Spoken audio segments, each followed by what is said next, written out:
একটা সংশয় তো ছিলই, সংশয় ছিল। এবং এবং এটা কিন্তু ঘটনা যে একটা আন্তর্জাতিক চাপও তৈরি হয়েছিল যে আমি কেবলমাত্র ভারতের কথা বলবো না, মানে পশ্চিমা শক্তি তারাও চাইছিল যে একটা নির্বাচিত সরকার প্রতিষ্ঠিত হলে তাদের অনেক কিছু কাজ করতে, ডিল করতে সুবিধা হয় একটা অনির্বাচিত সরকারের থেকে।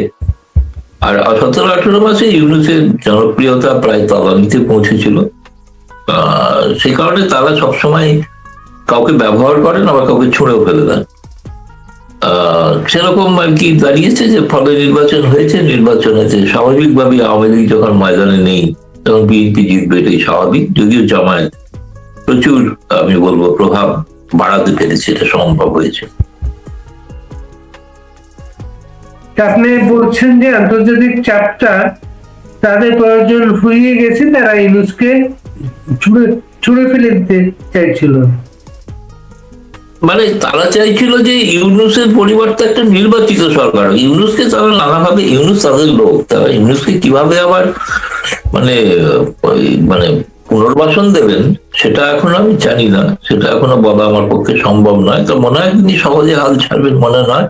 এবং একজন তোমাদের বাংলাদেশের একজন পুরনো নেতা, তিনি জামাতা, তিনি বিদেশি, তিনি তার একটা টুইট দেখলাম যে এই অবস্থায় সবচেয়ে আদর্শগত অবস্থান হবে যে তারেক রহমান প্রধানমন্ত্রী এবং ইউনূস রাষ্ট্রপতি। এটা ইতিমধ্যেই তিনি তার প্রচারে নেমে পড়েছেন আর কি। নাম বলছি না, নাম সকলেই জানা, বিখ্যাত নেতার জামাতা, তো বিদেশি জামাতা, তিনি লিখেছেন এবং দেখলাম। আর তোকে আন্তর্জাতিক চাপের কথা যেটা বলছিলাম সেটা হচ্ছে আমাদের সাবেক হাই কমিশনার রিবা দাস গাঙ্গুলির কিছুক্ষণ আগে তার একটা বক্তব্য আমি শুনছিলাম। তিনি বলেছেন শেষ পর্যন্ত চাপে পড়েই ইউনূসকে নির্বাচনটা দিতে হয়েছে এবং নির্বাচন না নিয়ে যথেষ্ট সংশয় ছিল।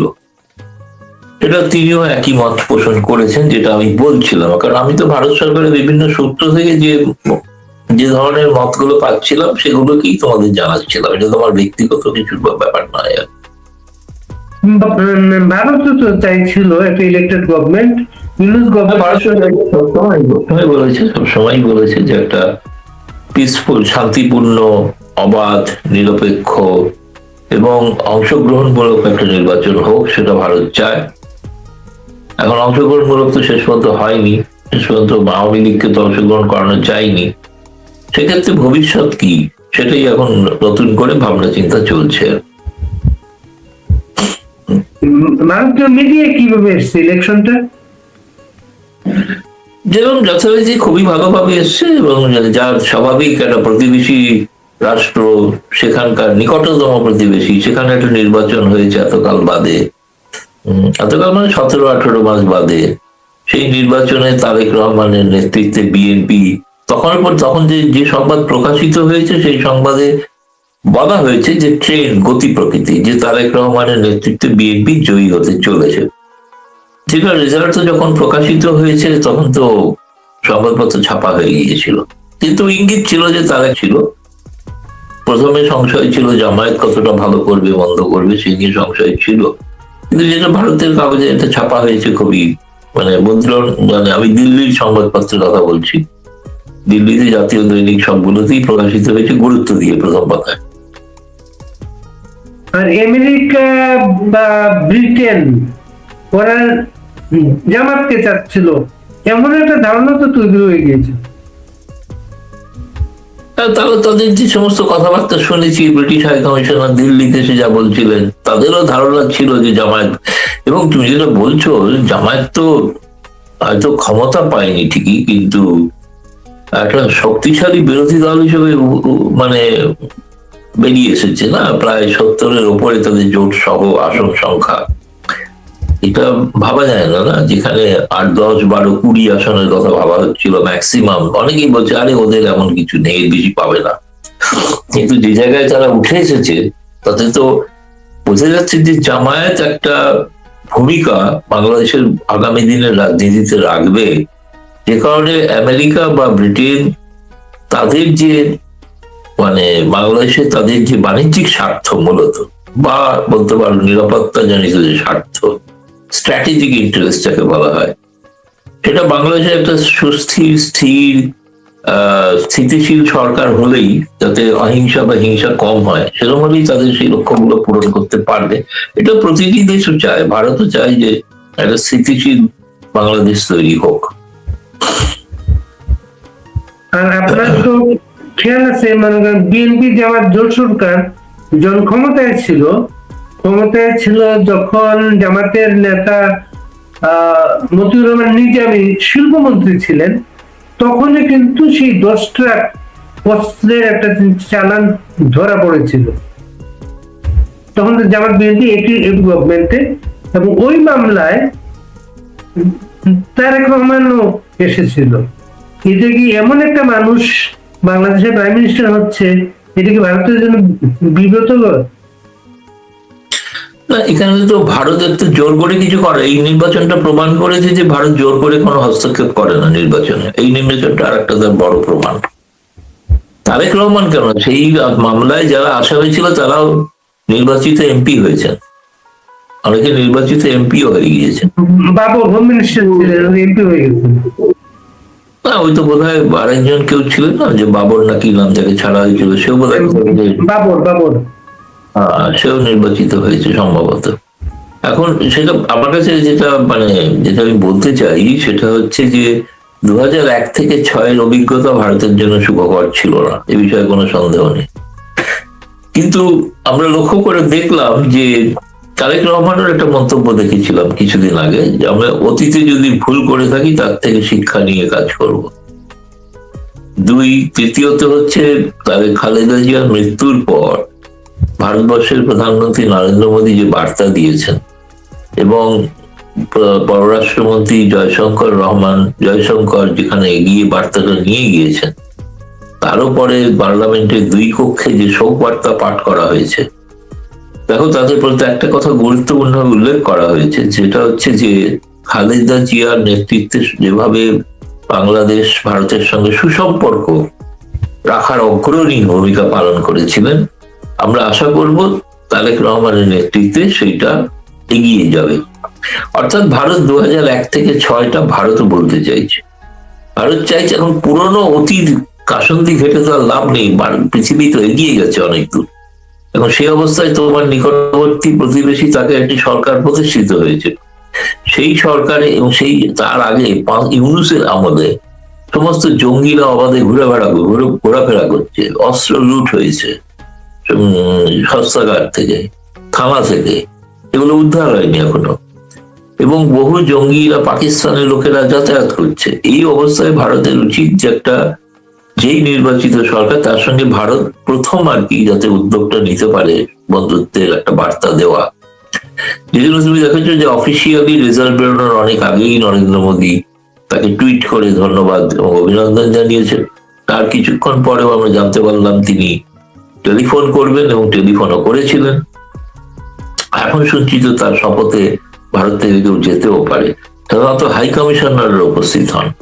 এখন এইটা একটা আলাপ আলোচনা চলছে আমাদের পররাষ্ট্র মন্ত্রণালয়, যে কোন ধরনের প্রতিনিধি বা তারেক রহমানের শপথ গ্রহণ অনুষ্ঠানে অন্য দেশ থেকে বা কারা আসছেন, সেই হিসেবে যেরকম খালেদা জিয়ার শেষকৃত্য অনুষ্ঠানে বিভিন্ন দেশ থেকে এসেছিলেন, বিভিন্ন প্রতিনিধি এসেছিলেন, পাকিস্তানের স্পিকার এসেছিলেন, ভারতের পররাষ্ট্রমন্ত্রী গিয়েছিলেন, সেরকম শপথ গ্রহণ অনুষ্ঠানেও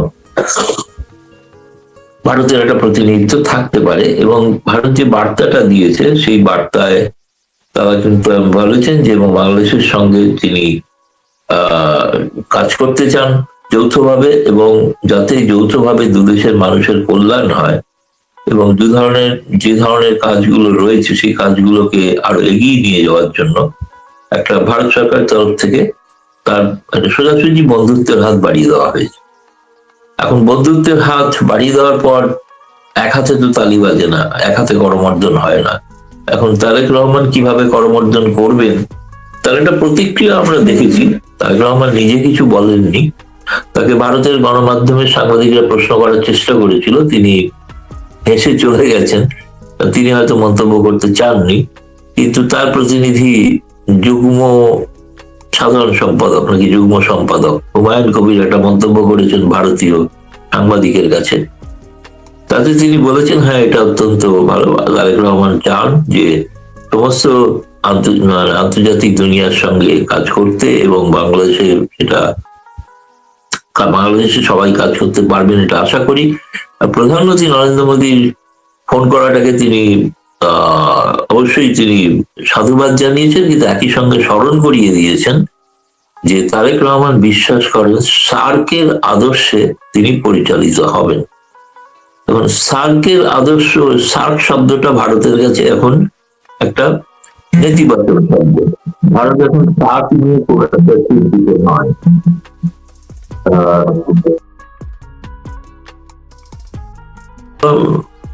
মানে ফলে তারেক রহমানের নেতৃত্বে বাংলাদেশ, তার সঙ্গে ভারত সুসম্পর্ক রাখার চেষ্টা করবে, এবং ভারত চাইবে যে মানে দ্বিপক্ষীয় সম্পর্কটা যাতে উন্নত হয়। তারপরে বাংলাদেশ সেটা স্থির করবে তারা কার সঙ্গে কিরকম সম্পর্ক রাখবে।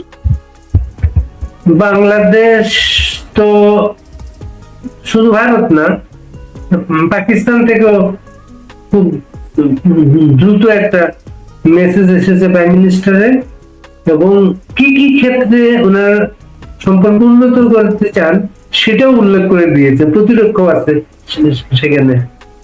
আর হচ্ছে ভারত বাংলাদেশের খুব স্বাভাবিক, বিএনপি হোক জামাত হোক, সম্পর্ক উন্নয়ন বা ভালো সম্পর্ক নিয়ে চলার সাথে শেখ হাসিনা আওয়ামী লীগ এই প্রসঙ্গ তো থাকবে সেখানে। সেটা থাকবে তখন দেখা যাবে তার জবাব। এখন তো মানে যখন পারস্পরিক কথা হবে, যখন আলাপ আলোচনা হবে, তখন সেটা দেখা যাবে। যেটা আগে থেকে আগাম আগ বাড়িয়ে তো কিছু বলা যাবে না, আগে আলোচনাটা হোক।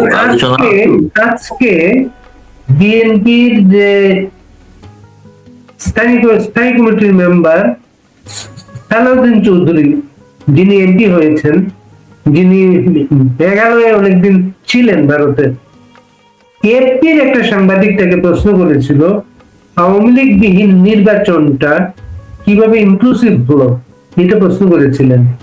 উনি উত্তর দিয়েছেন আওয়ামী লীগ এখানে কোনো প্রাসঙ্গিক না, আওয়ামী লীগ এই দেশ থেকে নাই, আওয়ামী লীগ অফেন্স করেছে এবং আওয়ামী লীগের বিরুদ্ধে তদন্ত চলছে, দল হিসাবে আওয়ামী লীগের বিচার হবে, কাজেই আওয়ামী লীগ ইলেকশনে নেই, এটি কোনো ইস্যু না বাংলাদেশ। না, তারপরে তো 100 ভাগ মানুষ তো ভোট দেননি।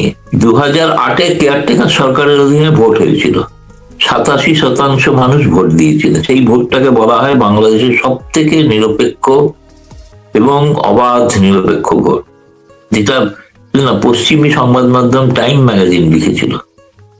ফলে আজকে তিনি ভোট 60% দেখাচ্ছেন, কিন্তু 60%-এর মধ্যে তো সেই 87%টা যে উচ্ছ্বাস যারা দেখেছিলেন সেই ভোট, তারা জানেন যে সেই ভোটটা কেমন মানুষ উৎসাহের সঙ্গে উৎসবের সঙ্গে পালন করেছিল। ইউনুস কোথায় ছিলেন আমি জানি না, তখন কোথায় বিদেশে ছিলেন। সেই ভোটটা তো দেখে, কারণ ইউনুস হয়তো চলে গিয়েছিলেন বিদেশে, কারণ তার আগে তো উনি স্বপ্ন দেখছিলেন কি করে ক্ষমতা দখল করবেন 1/11। সেটা ব্যর্থ হয়েছেন, তারপরে উনি এতদিন বাদে সফল হলেন, সেটা ঠিক আছে। কিন্তু আমি বলতে চাইছি, দেখো বিএনপির তো একটা ভোট আছেই চিরকাল, না? সেই ভোটটা তো 30, 32, 35 আমি ধরলাম খুব বেশি হলে। আওয়ামী বিরোধী ভোট ব্যাংকের মূল ধারাটা হচ্ছে বিএনপি। আচ্ছা, দ্বিতীয়ত হচ্ছে যে 10% তো অন্তত 10% কম করে ধরলেও তো জামায়াতের ভোট আছে, তো 35 আর 10 45 তো এখানেই। এখন এই ছেলে পিলেদের যে পার্টি, তাদের তো 5-6% থাকবে। ফলে এই 45, ওইটা তো হওয়া উচিত ছিল তোমার 35-45, আরো 5 ধরলে তো 50%। তারপরেও আরো কিছু নির্দলীয় আছে, জোটের প্রার্থী আছে, তারাও তো তাদের কিছু লোক ভোট দিয়েছে, কেউ কেউ জিতেওছে না। তো তাদের ভোট ধরলে তো 55% ভোট, যেটা তৌহিদ হাসান জোটের যারা জিতেছে, ছেলে পেলে যারা জিতেছে, এরা মোটামুটি সব জামাতের ভোট। জামায়াতের ভোট আর যাই হোক, সেই ভোটটাকে আমি ধরলাম যে তাদেরও তো একটা নিজস্ব, যখন আলাদা কেউ কেউ প্রতিদ্বন্দ্বিতা করেছেন না, তাদের ভোটের পার্সেন্টেজ তো দেখতে হবে। ফলে 55% ভোট পড়ার কথাই ছিল যদি সকলে এরা ভোট। বাকি 45% তো আওয়ামী লীগের ভোট, তারা তো নেই। তারা নেই মানে সমাজে কিন্তু এই অসন্তোষটা থেকেই যাবে। ফলে আমার মনে হয় যে বিএনপিকে যদি স্থিতিশীল সরকার তৈরি করতে হয়, তাকে কিন্তু জামায়াতের থেকেও তাকে পছন্দ করে নিতে হবে, সেটা হচ্ছে আওয়ামী লীগ। এই মুহূর্তে সবচেয়ে বেশি দরকার অসাম্প্রদায়িক দলগুলির ঐক্যবদ্ধ হওয়া, তাহলে বাংলাদেশ ওটা স্থিতিশীল হবে। এবং সেটা হওয়ার ক্ষেত্রে কি আজকে পঞ্চগড়ে একের যে ঘটনা ঘটেছে, যে বিএনপি সেখানে আওয়ামী লীগের দপ্তর খুলতে আজকে প্রথম সাহায্য করেছে, এটা প্রথম ঘটনা। আমার ধারণা 5 বছর পরে তো নির্বাচন হবে, তার আগে তো নির্বাচন হওয়ার কথা নয় যদি অঘটন না ঘটে। কারণ বাংলাদেশে অঘটন ঘটেই থাকে, ঘটতেও পারে, সেটা অন্য ব্যাপার। আপাতত ধরে নিচ্ছি 5 বছর বাদে নির্বাচন, তাহলে ততদিনে আওয়ামী লীগের নেতারা যারা জেলে আছেন তাদের জামিনে মুক্তি দিন, এবং তারা যাতে তাদের কেস চলুক, তাদের যদি অপরাধ প্রমাণিত হয় শাস্তি হোক সাজা হোক, যাদের সাজা হয়ে গেছে আমি তাদের কথা বলছি না, এছাড়া বাদ বাকি যারা আছেন তাদের দেশে ফেরার ব্যবস্থা করুন, তাদের অন্তত নিজ নিজ এলাকায় যেতে বলুন। এবং আমি চাইবো এই সুযোগে তোমার মাধ্যমে আবার একটা আমি আবেদনই করব, আমার যারা সাংবাদিক বন্ধু যাদের বিরুদ্ধে খুনের মামলায় আটক করা হয়েছে, অনেকে অসুস্থ গুরুতর, তাদের অন্তত জামিনের ব্যবস্থা করুন, তাহলে সেই সব পরিবারের আশীর্বাদ কিন্তু তারেক রহমান পাবেন। এতে তার সরকারের গুডউইল যেটা বলা হয় সেটা কিন্তু অনেক বেড়ে যাবে, এটা যদি উনি করেন। আমি যাই না শেষ পর্যন্ত এখানে তো একটা ইস্যু তৈরি হয়ে যাচ্ছে, যেটা যে ধরেন এনসিপি যেটি ইউনূসের তৈরি করা দল, সেই দলের অন্তত 6 জন ইলেকশনে জিতেছেন। তাদের মধ্যে হাসান আব্দুল্লাহর মতো ভোকাল একটা মানুষ আছেন, যিনি দিল্লি না ঢাকার ওই স্লোগানটা খুব বেশি দেন, যেটা। আরেকটা হচ্ছে শেখ হাসিনাকে নিয়ে এসে বিচার করা, আওয়ামী লীগকে নিষিদ্ধ করা, এগুলোর জন্য উচ্চকণ্ঠতার। এবং ইলেকশনের ক্যাম্পেইনেও উনি বলেছেন তারেক জিয়া যদি কোনোভাবে ওই রয়টার ইন্টারভিউতে তারেক রহমান বঙ্গবন্ধুর দরিদ্রদের কথা বলেছিলেন, মানুষ যদি চায় তারা রাজনীতি আসবে। তখন ইলেকশন ক্যাম্পেইনের সময় তারা এটা হুঁশিয়ারি দিয়েছেন তারেক রহমানকে, কোনোভাবে যদি সেই চেষ্টা উনি করেন তাহলে তার পরিণতি আওয়ামী লীগের মতো হবে। বাংলাদেশের মানুষ তো একটা রায় দিল, এই 300 আসনের মধ্যে 6টা। আমি জানি না, মানে এই শতাংশে হিসাব করাটাও খুব কঠিন হবে, অঙ্কে ফেল করে যাবে অনেকে। 300 মধ্যে 6 মানে কত পার্সেন্ট? যথেষ্ট তো মানুষের রায় বুঝে গিয়েছেন, সেগুলো ভোটের সময় অনেক কথা বলতে হয়, বলেছেন। এখন আপাতত সাংসদ হয়েছেন, সাংসদের দায়িত্ব নির্বাহ করুন, যে এলাকা থেকে জিতেছেন সেই এলাকার মানুষের প্রতি তার দায়িত্ব কর্তব্য পালন করুন। সেই মানুষ অপেক্ষা করে আছেন, তারা চাই, তাদের আশা আকাঙ্ক্ষা আছে, তবেই তো তারা জিতিয়েছেন। তাহলে সেই দিকে নজর দেওয়াটাই ভালো। এখন অন্য রাজনীতির কথা ভেবে কোনো লাভ নেই, কারণ তারা যে আন্দোলন করেছিলেন সে আন্দোলনের রাজনৈতিক ফসল তারা পেলেন না, আজ রাজনৈতিক ফসলটা পেয়েছে বিএনপি। মানুষ কিন্তু রাজনৈতিক দলকেই বেছে নিয়েছে, কোনো এই ধরনের মানে না তো কোনো 71-এ মুক্তিযুদ্ধ বিরোধী কোনো রাজনৈতিক দলকে তারা কিন্তু স্বীকার করেন। পেয়েছেন তারা কিছু আসন তো পেয়েছেন, এর ঘটনা, কিন্তু সেটা শুধু স্বীকার করেননি, স্বীকার তেমনি করেননি এই যাবতীয় যে এদের উপরও মানুষ ভরসা রাখেননি। 5-6 জনকে যেটি দিয়েছেন তারা ভেবেছেন একটা, তারা আন্দোলন করলেন কষ্ট করে জুলাই থেকে আগস্ট, একটা 5-6 জন তাদের প্রতিনিধি থাকুক। আর এই জন্যই আর কি তাদের কোনো গুরুত্ব এই সরকারে থাকবে বলে আমি জানি না, যদি অন্য কোনো না। তার মধ্যে আবার যে শব্দ ব্যবহার করলেন জিতিয়ে দিয়েছেন, এই আলোচনা কিন্তু বাংলাদেশেও আছে, কিন্তু এমন কিছু লোকজনকে আছে, মানে কিছু হয় না যে একটা প্রতীকী আছে, এরা এত আন্দোলন করেছেন, সেই আন্দোলন করার ফলে বিএনপি নিশ্চিত ক্ষমতায় আসছে। এখন বিএনপি বা জামায়াতের সঙ্গে তো এরা অ্যালায়েন্সও করেছেন, জোটও ছিল, ফলে তাদের একটা দায়িত্ব ছিল যে অন্তত এদের মধ্যে কয়েকজনকে একটু জিতিয়ে দেওয়া হোক আর কি, সেটার ব্যবস্থা তারা করেছেন, সেইভাবে জিতে গেছে। সেই কৃষ্ণনন্দী ফিল করেছেন। আবার একটা ফোন আসছে,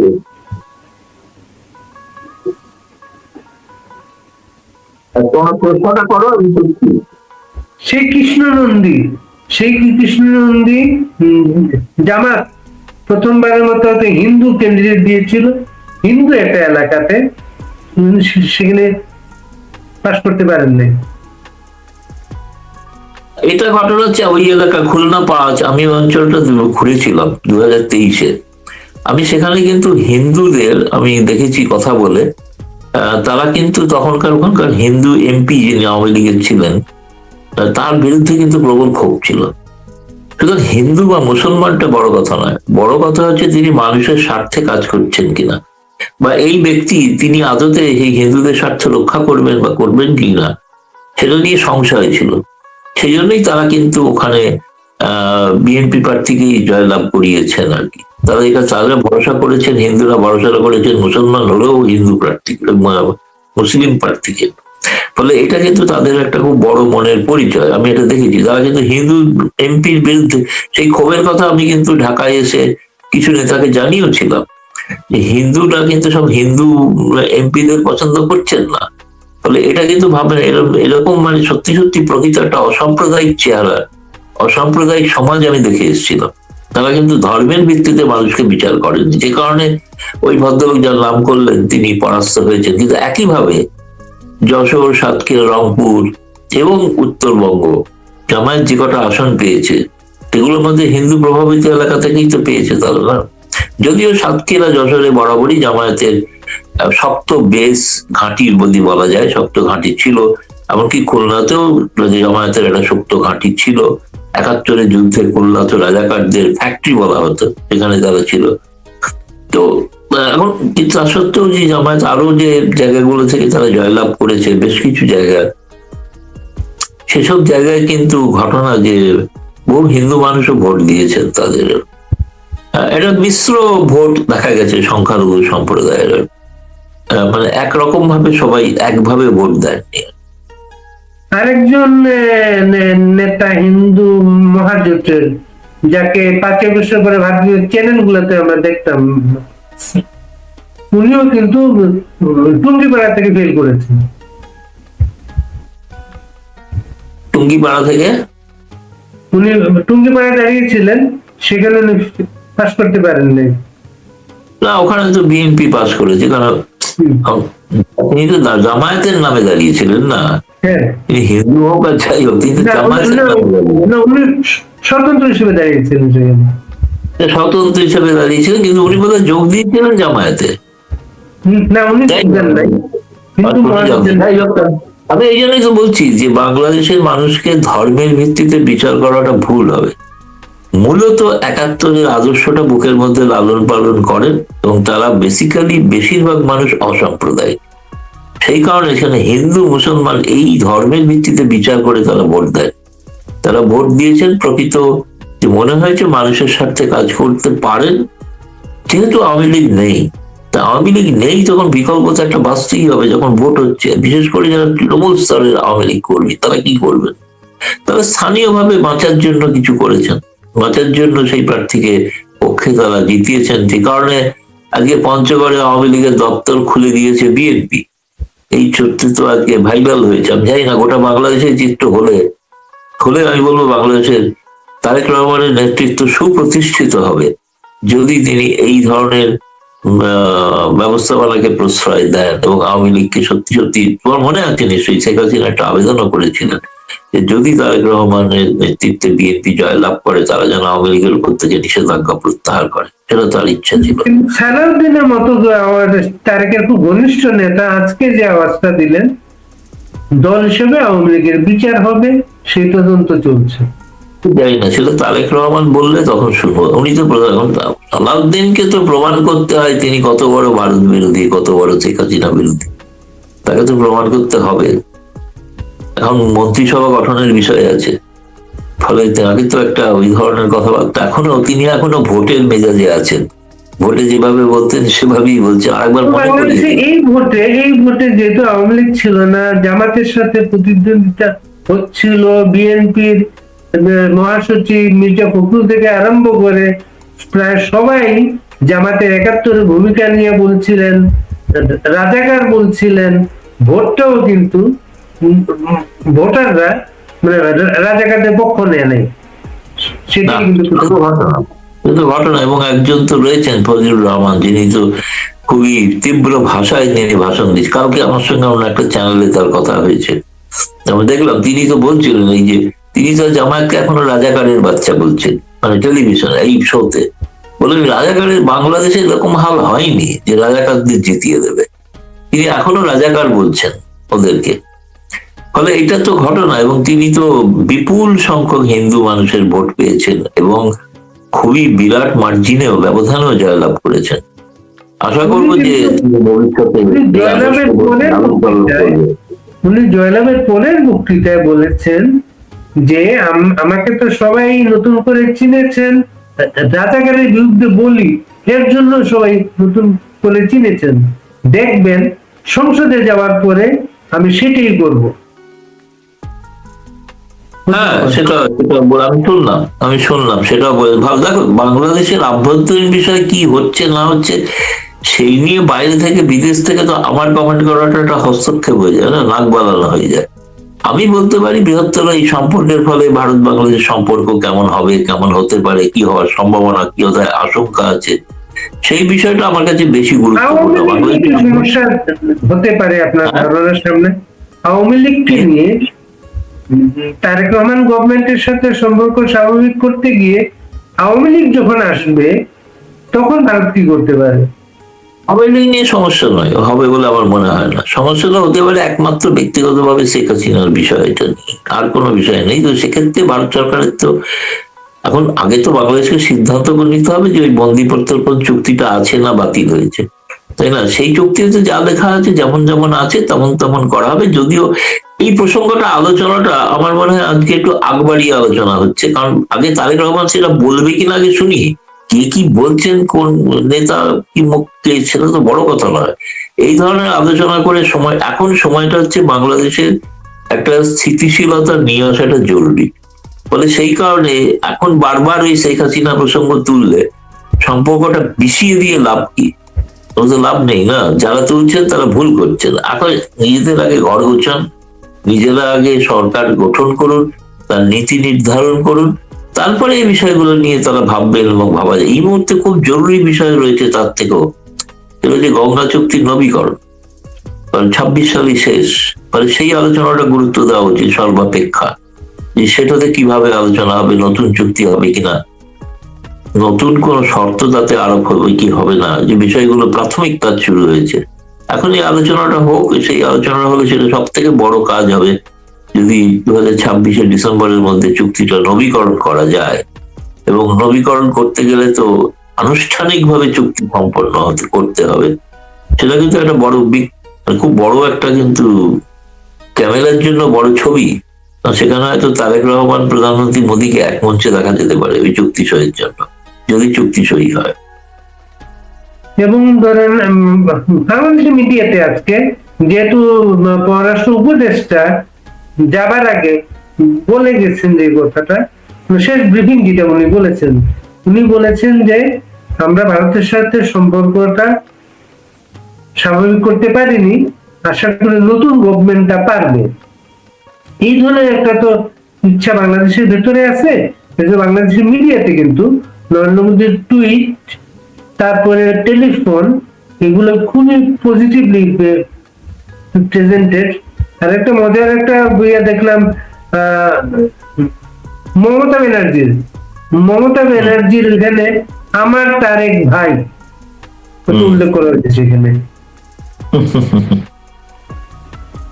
না, এটা তো আমি জানি না তোমায় বলেছিলাম কিনা। তুমি আমাদের দিল্লির যিনি হাই কমিশনার আছেন বাংলাদেশের, রিয়াজ হামিদুল্লাহ, কলকাতায় গিয়ে যখন মমতা বন্দ্যোপাধ্যায়ের সঙ্গে দেখা করেছিলেন, তখন মমতা বন্দ্যোপাধ্যায় কিন্তু খালেদা জিয়ার কথা শারীরিক কুশল জিজ্ঞেস করেছিলেন এবং তারেক কেমন আছে, এরপরে তারেক ফিরবে কিনা, এসব প্রসঙ্গ আলোচিত হয়েছিল আর কি।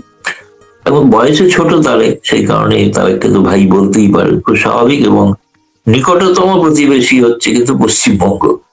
ফলে বাংলাদেশে যা ঘটবে এবং সীমান্তবর্তী এলাকার অংশটা পুরোটা জামায়াতের দখলে, তারা জামায়াতের দখলে মানে আমি বলতে চাইছি জামায়াতের নির্বাচিত সাংসদদের দখলে। ফলে সেই জায়গাটা তো পশ্চিমবঙ্গের উপর একটা প্রভাব।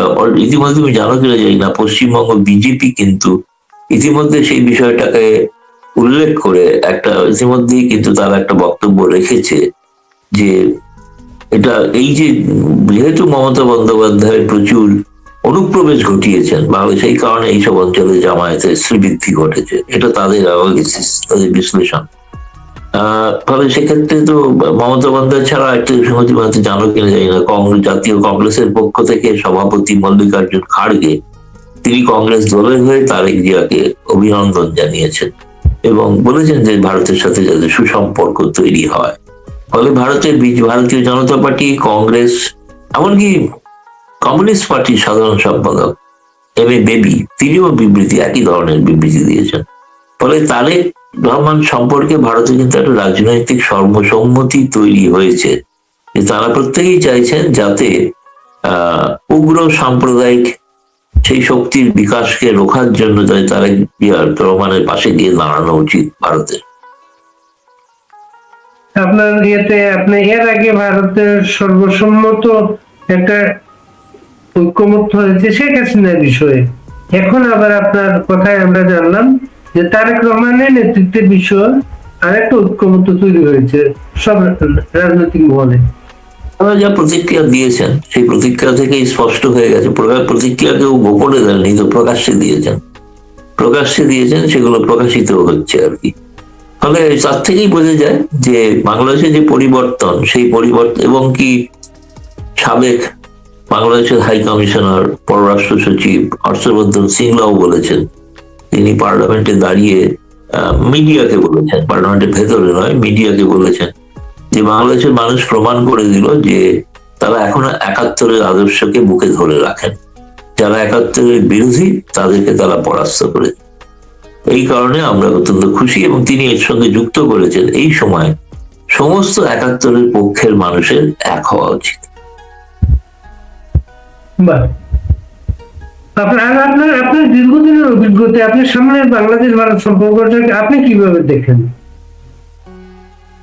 না, বাংলাদেশ সত্যি সত্যি বলবো মানে বিচিত্র জায়গা আর কি, বিচিত্র স্থান, যেটা স্বাভাবিক ঘটনা যেটা হঠাৎ কখন অস্বাভাবিক হয়ে যাবে বলা খুব মুশকিল আছে, প্রেডিক্ট করা যায় না।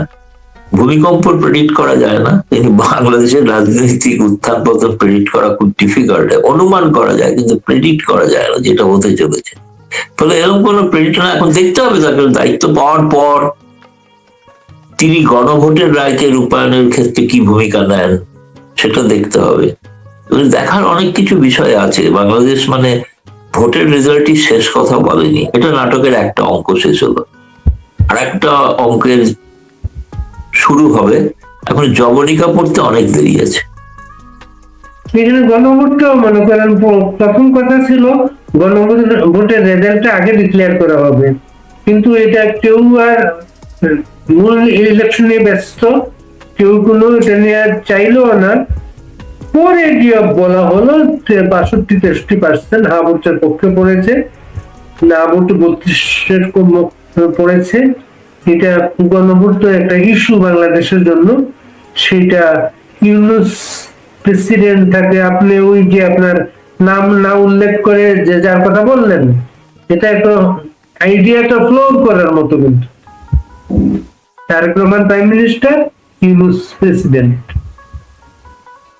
হ্যাঁ, এটা তো বলা হচ্ছে, এবং যেখানে রাষ্ট্রপতির ক্ষমতা বাড়ানোর কথা বলা হয়েছে, আমি আগেও বলেছি না, সেটা বর্তমান রাষ্ট্রপতি চুপ্পুর ক্ষমতা বাড়ানোর জন্য গণভোট হয়নি, গণভোট হয়েছে এমন একজন রাষ্ট্রপতি। এখন দেখতে হবে বিএনপি তার নিজেদের রাষ্ট্রপতি চান নাকি ইউনুসকেই চান, তাকে পরামর্শ দেওয়া হচ্ছে ইউনুসকেই রাষ্ট্রপতি হিসেবে মেনে নেওয়া। এখন দেখা যাক সেটা, মানে সেই জন্য বললাম তো নাটকের এখনো বহু অধ্যায় বাকি আছে, শেষ কথা বলার সময় আছে। আমরা শেষ করবো, গৌতমদা আপনি আর কিছু যোগ করবেন?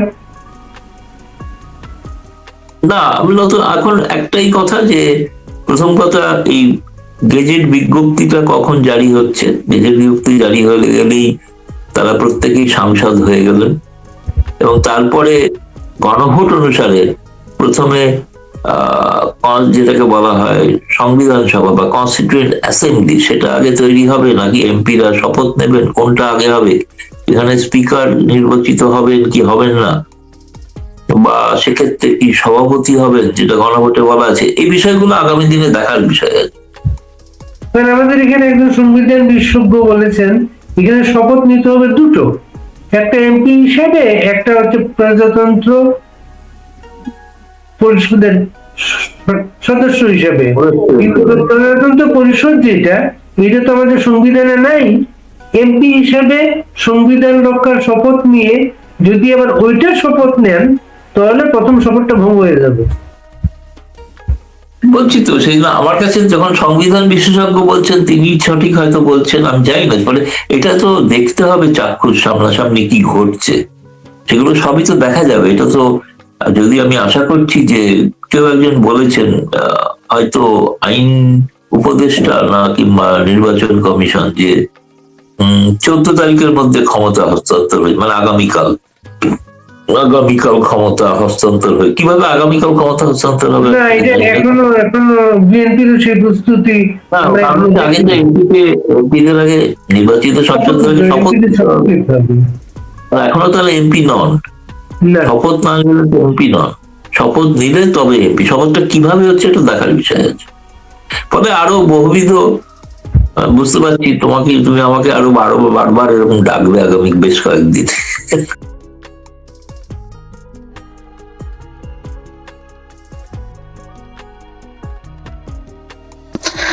গতকালকে বাংলাদেশে যে নির্বাচনটি গেল বা নির্বাচনের যে ভোট গেল, সেই ভোট নিয়ে আগে থেকেই নানা তর্ক বিতর্ক নানা কিছু হয়েছে, এবং গতকালকে ভোটের সময় ভোটের পরে প্রার্থীদের মধ্যে থেকেও নানান প্রশ্ন তোলা হয়েছে।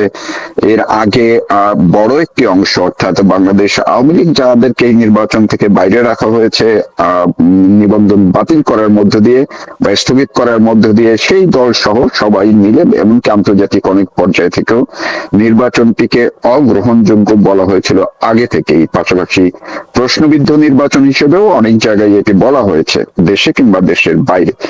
সেই নির্বাচনে যখন বাংলাদেশ জাতীয়তাবাদী দল বিএনপি দীর্ঘদিন পরে তারা রীতিমতো ভূমিধস বিজয় লাভ করেছে, এরপর থেকে বিভিন্ন মহলে একটি প্রশ্ন উঠেছে নতুন করে যে এই বিএনপির বিজয়ের পেছনে বাইরের কোন দেশের হাত আছে কিনা, কোন যোগসাজশ আছে কিনা, কোন প্রভাব আছে কিনা, না হয় বিএনপি কি করে এত বিজয় লাভ করলো, এত বড় বিজয় পেল।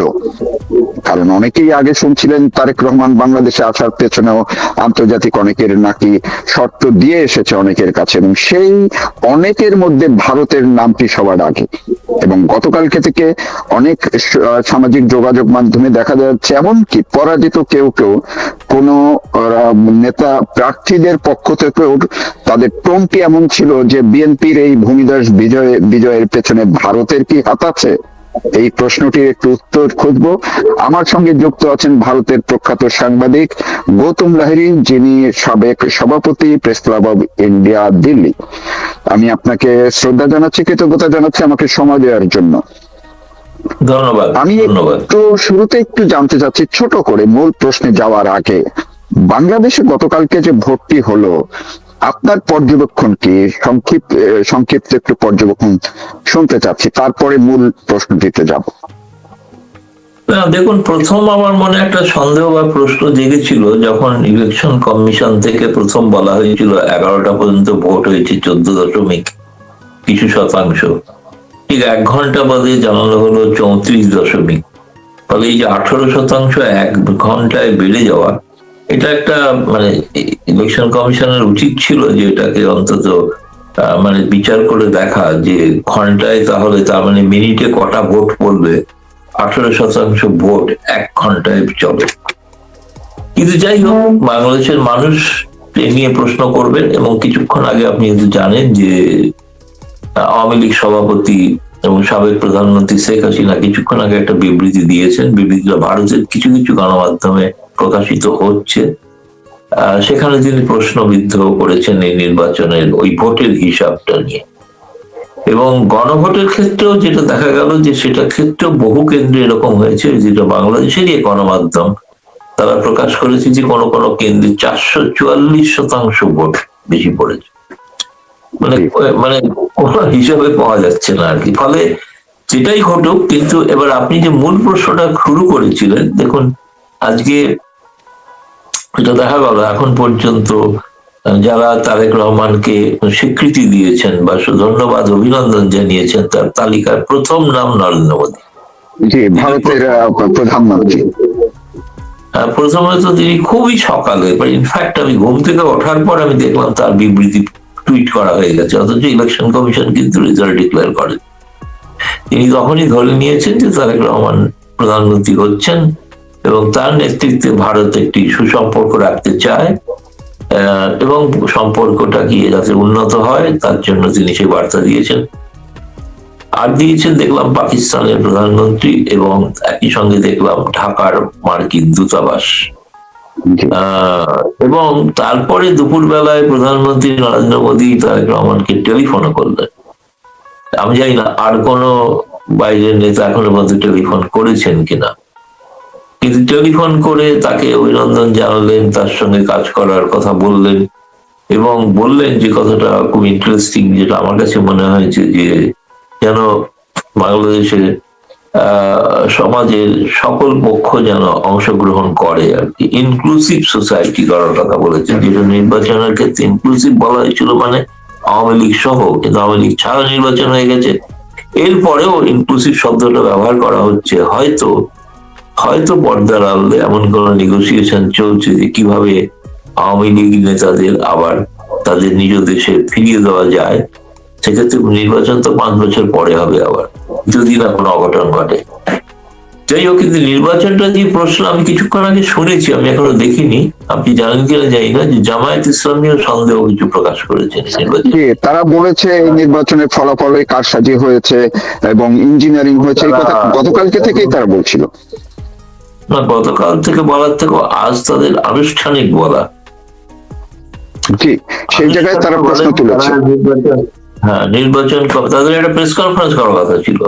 এই প্রেস কনফারেন্সে বলেছেন কিনা আমি জানি না, কিন্তু আমি সেটা এখনো ফলো করিনি। কিন্তু আমি শুনলাম অন্য একজনের মাধ্যমে, অন্য আরেকজন সাংবাদিক আমাকে জানালেন যে তারা ইলেকশন কমিশনের কাছে যাবেন কালকে সেই সমস্ত গড়মিলের তথ্য নিয়ে। ফলে নির্বাচনটা বাংলাদেশের যুবসারীতি প্রতিবারই যা হয়ে থাকে, তার থেকে তার কোনো বিরূপ মানে অন্য কোনো ছবি আমরা দেখলাম না। মানে এক কথায় বলতে গেলে বাংলাদেশ আছে বাংলাদেশেতেই, এবং সেই আগের নির্বাচনগুলো প্রশ্নবিদ্ধ ছিল। এই নির্বাচনটা ইউনূস দাবি করেছিলেন যে এমন একটা নির্বাচন হবে যেটা নাকি গোটা বিশ্ব আগে কখনো দেখেনি, এবং ফলে এটা ইউনূসকেই জবাবদিহি করতে হবে যে তিনি যে নির্বাচনটা গিয়েছে, নির্বাচনটা নিয়ে প্রশ্ন উঠছে কেন, এবং প্রশ্নটা হয়ে যাওয়ার পরে প্রশ্ন উঠছে কেন। আগেও যখন শেখ হাসিনা জয়ী হয়েছিল তখন কিন্তু প্রধানমন্ত্রীরা কিন্তু সঙ্গে সঙ্গে তাকে অভিনন্দন জানিয়েছিল। এটা প্রশ্নবিদ্ধ বাংলাদেশে ছিল, এবং যাকে প্রশ্নবিদ্ধ করেছিলেন এই বিএনপি এবং জামায়াত। তারা বলেছিলেন নির্বাচনগুলো প্রহসন। তাহলে আজকের নির্বাচনে যে প্রশ্ন উঠছে সেই নির্বাচনটা কি? ভারত তো সমর্থন জানিয়ে দিয়েছে তারেক রহমান। তাহলে সেই প্রশ্নবিদ্ধ নির্বাচনের কথাটা কিন্তু, অভিযোগটা মানে বাংলাদেশের ইয়ে থেকে, চেহারা থেকে, ছবি থেকে সেটা কিন্তু মুছল না। এটা দুর্ভাগ্যজনক, খুবই দুর্ভাগ্যজনক। যাই না কবে এটা মিটবে। আমি যে কথাটিতে বলছিলেন এই যে সমস্ত গুলোকে যদি যোগ করা যায় সূত্রগুলোকে, তাহলে এই ধরনের একটা পারসেপশন আগে ছিল শেখ হাসিনাকে ভারত মদত করেছে, এখন পারসেপশন আছে তারেক রহমানকে ভারত মদত করছে, কারণ যেহেতু আওয়ামী লীগ ময়দানে নেই। জি, ধন্যবাদ। এই ক্ষেত্রে অনেকে বলার চেষ্টা করছেন যে যেহেতু একটি আওয়াজ ছিল বা শুরু থেকে এক ধরনের একটা প্রবণতা দেখা গেছিল পাকিস্তানপন্থী বা পাকিস্তানে যাদের মূল শক্তিটি সেই বাংলাদেশের স্বাধীনতা বিরোধী, মুক্তিযুদ্ধ বিরোধী জামাত ক্ষমতায় আসতে যাচ্ছে, বাংলাদেশ সেনাবাহিনী এবং বাইরের আরেকটি শক্তি মিলে এই জামাতকে ক্ষমতায়ন করার জন্য যত রকম প্রক্রিয়া আছে সেটি চালাচ্ছে এবং ডক্টর ইউনূসের নেতৃত্বে। সেই জায়গায় ভারত এক ধরনের হস্তক্ষেপ নেপথ্যে করেছে কিনা, যার সুবাদে বিএনপিকে, যাতে জামাতকে ঠেকানোর জন্য বিএনপিকে প্রশ্রয় দিয়েছে ভারত, এমনটা কি আপনি মনে করছেন কিনা, এবং সেই ক্ষেত্রে ভারত সফল হয়েছে? তাই না, দেখে যায় মানে এরকম কোনো সঠিক সংবাদ আমার কাছে নেই, কিন্তু ঘটনাটি যেটা ঘটেছে আপনি যদি দেখুন যে ঠিক যে ওয়াকারুজ্জামান সেনাপ্রধান, যাকে এক সময় বলা হতো, মনে হতো তিনি জামায়াতপন্থী, যে অভিযোগ আওয়ামী লীগ নেতারাই করেছেন পরে, কিন্তু দেখা গেল যে তিনি বলেছেন তিনি একটা ফ্রি ফেয়ার নির্বাচন করার জন্য প্রতিশ্রুতি দিয়েছিলেন এবং তিনি সেটাতে পালন করবেন। এবং দেখা গেল যে ঠিক নির্বাচনের আগে যেভাবে জামায়াত নেতা প্রার্থী তাদেরকে অর্থ সমেত গ্রেপ্তার করা হচ্ছিল, এবং তাতে একটা মেসেজ কিন্তু বাংলাদেশের সমাজে গিয়েছিল যে সেনাবাহিনী এইভাবে জামায়াতের পক্ষ অবলম্বন করছে না। সুতরাং সেনাবাহিনী যদি সেনাবাহিনীর সঙ্গে কি, কারণ আমাদের সেনাপ্রধান বারবার বলেছেন যে বাংলাদেশের সেনাপ্রধানের সঙ্গে আমাদের নিয়মিত কথা হয়ে থাকে, নির্বাচনের আগে আমি আশা করছি যে কোনো কথা হয়ে থাকবে, এবং কথা হয়ে থাকলে তাকে নিশ্চয়ই ভারতের কাছে এটা ঘটনা যে জামায়াত ইসলামী জিতে যাওয়ার যেটা খুব ব্যাপক একটা আশঙ্কা প্রচার তৈরি হয়েছিল, যেভাবে তারা প্রশাসনকে কবজা করছিলেন, বিশ্ববিদ্যালয়গুলো জিতছিলেন, এবং যেভাবে তারা অন্যান্য যে সমস্ত পোস্টিং হয়েছিল ডিসিদের, সেগুলো বেশিরভাগে 65 জনের মধ্যে প্রায় 50 জনই জামায়াতপন্থী বলে, শিবিরপন্থী বলে পরিচিত ছিল। তাতে একটা আতঙ্ক ছিল না যে তা না। তো মন্দের ভালো যে জামায়াত এবং বিএনপির মধ্যে বাঁচতে হলে ভারতকে বিএনপিকেই বাঁচতে হবে, এ বিষয়ে কোনো সন্দেহ, কারণ আওয়ামী লীগ নেই বাজার। সুতরাং এগুলো অমূলক কিছু নয়। আর বাংলাদেশের ক্ষেত্রে সবসময় যে কথাগুলো বলা হয়ে থাকে, সে কথাগুলো এখনো চলছে, এখনো হচ্ছে। মানে আমার কাছে কোনো তথ্য নেই, কিন্তু আমি কোনো খণ্ডনও করছি না, যে খুব স্বাভাবিক তো, বিএনপি ক্ষমতায় এসছে, সেনাবাহিনীও মদত করেছে বিএনপি কে ক্ষমতায় আসার জন্য। এই যে জামাত ক্ষমতায় আসতে পারেনি সেটি ঠিক আছে, কিন্তু তাদের যে একটা উত্থান ঘটলো, তারা আগে যেখানে সর্বোচ্চ একবার 18টি সিট পেয়েছিল, সেখানে এখন তারা এতগুলো যে আসন পেল, এটি তো এক ধরনের তাদের উত্থান তো ঘটেছে। এইটাকে আপনি কিভাবে দেখছেন, কি মনে করছেন, কেন এটি হলো? ধরুন, আওয়ামী লীগ যখন ময়দানে নেই, তখন বিএনপি অথবা জামায়াত সেই স্থানটা পূরণ করবে, স্থান তো কখনো শূন্য থাকবে না। এবং যে জুলাই থেকে আগস্ট যে বিপ্লব বলে বলা হয়েছে ঘটেছে, তাতে তো জামায়াতের একটা বড় ভূমিকা ছিল, এ বিষয়ে কোনো সন্দেহ নেই। সেই তারাতে একটা তাদের কাছে একটা চরম সুযোগ এসেছিল যে আওয়ামী লীগ ছাড়া ক্ষমতা দখল হয়ে বাংলাদেশে, সেই জন্য তারা মরিয়া হয়ে নেমেছিল, সর্বশক্তি প্রয়োগ করে নেমেছিল। এবং জামায়াত যেটাতে তার ফলে যতটুকু বেড়েছে, আওয়ামী লীগ থাকলে কিন্তু তারা 10টায় নেমে যেতে পারতো, কিন্তু আওয়ামী লীগ যেহেতু নেই, সেই কারণে আজকে আমাদের সাবেক পররাষ্ট্র সচিব, যিনি বাংলাদেশের হাই কমিশনার ছিলেন, হর্ষবর্ধন শ্রীংলা, তিনি আজকে ভারতের গণমাধ্যমকে বলেছেন যে এই মুহূর্তে বিএনপির উচিত যে যারা 71-এর মুক্তিযুদ্ধের আদর্শে বিশ্বাসী, তাদের সকলকে ঐক্যবদ্ধ করা। যারা মুক্তিযুদ্ধের বিরোধী, তারা পরাজিত হয়েছে, তারা যাতে কোন রকম ভাবে আবার ঘুরে না দাঁড়াতে পারে, তার একটাই উপায়, এটা একা বিএনপির পক্ষে করা সম্ভব না, সেই জন্য সম্ভব হলে সেখানে দরকার হলে আওয়ামী লীগকে সঙ্গে নিতে হবে। আজকে একটি ঘটনা ঘটেছে, আমি জানি না ভবিষ্যতে আরো ঘটবে কিনা। পঞ্চগড় একে আমি দেখলাম যে বিএনপি উপস্থিতিতে, যেখানে আওয়ামী লীগের দপ্তর খোলা হলো এই 18 মাস বাদে।